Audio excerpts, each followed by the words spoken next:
High বন্ধুরা, তো সেই দিনকে তোমাদেরকে দেখিয়েছিলাম কিভাবে সাপ বেলুন বানাতে হয়।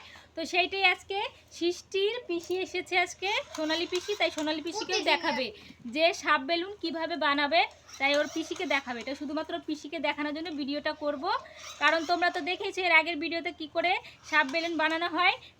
শ্যাম্পুর মধ্যে একটু জল দিয়ে গুলিয়ে তারপরে একটা পাইপ দিয়ে নাড়িয়ে চাড়িয়ে নেওয়ার পরে তারপরে একটা এই যে এইভাবে দেখো নিয়ে আর এইভাবে নাড়িয়ে চাড়িয়ে আমি নিচ্ছি। হ্যাঁ সরো দুষ্টু সরো, দেখতে দাও। এইভাবে করে নিয়ে তারপরে একটা তোয়ালেতে পেঁচিয়ে তারপরে ফুলিয়ে দিতে হয়। তো এটা শুধুমাত্র দুষ্টু তার পিসিমণিকেই দেখাবে দেখে আজকে আবার ভিডিওটা করছি। তো তোমরা দেখো, এখান থেকে সরো। এই যে দেখো তোয়ালেটা নিয়ে এইভাবে পাইপের সাথে এইভাবে চুবিয়ে তারপরে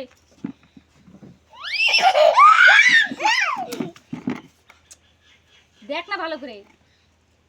এই যে দেখ সোনালি, দুষ্টু কিন্তু তোকে দেখানোর জন্য শুধুমাত্র ভিডিওটা করতে বলছে।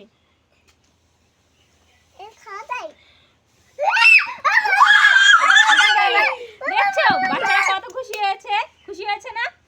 এই দেখে দেখো, বলো বন্ধুরা তোমাদের যদি ভিডিওটা ভালো লেগে থাকে তাহলে তোমরা লাইক কমেন্ট করে দিও। এদিকে আসো। এই যে সোনালি এখন আমার দুষ্টু ফলাবে, তোমরা সেটা দেখো। এই যে না দুষ্টু তুমি ফলাও, নাও। হ্যাঁ ফলাও। এই যে ফলো ফলো, আমার দুষ্টু ফলাতে পারে না কারণ ও ফলাতে গিয়ে এই জিনিসগুলো মানে মুখের উপরেও নিয়ে নেয়, মানে নিঃশ্বাসটা নিতে পারে। ভিডিও করতেছি না ও, চিল্লি চিল্লি করো।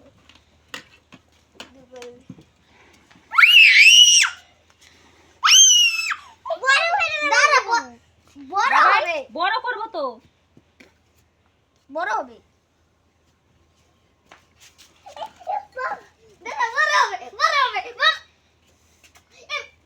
দেখছো কত সুন্দর হয়েছে না?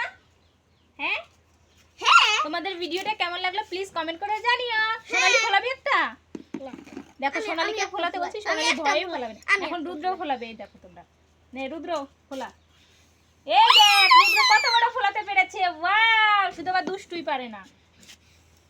ওয়াও, রুদ্র অনেক বড় ফলাতে পারলো। লাইক শেয়ার কমেন্ট করে দিও আমাকে। হ্যাঁ, ওর জন্য লাইক কমেন্ট শেয়ার করে দিও সবাই। তোমাদের বাড়িতেও যাদের বাচ্চা আছে তাদেরকে খুশি করার জন্য তোমরা এই টেকনিকটা করতেই পারো। দেখো ওরা কত খুশি হয়েছে। ভিডিওটা এই পর্যন্ত রাখছি। দেখো পাইপ ছিল না, লাইক করে দিও, এরকম করে কমেন্ট করে স্টিং দিও। এইটা দিয়ে পাইপটা বানিয়েছি। বাই পরে দেখা হচ্ছে আমার সাথে। Bye bye. আমার দুষ্টু দেখো বলতে পারে না। এবার তোমরা তোমাদের মতো করে ফলাও, যাও এটা নিয়ে যাও, কোনটা? এগুলো নিয়ে যাও। চল চল আমরা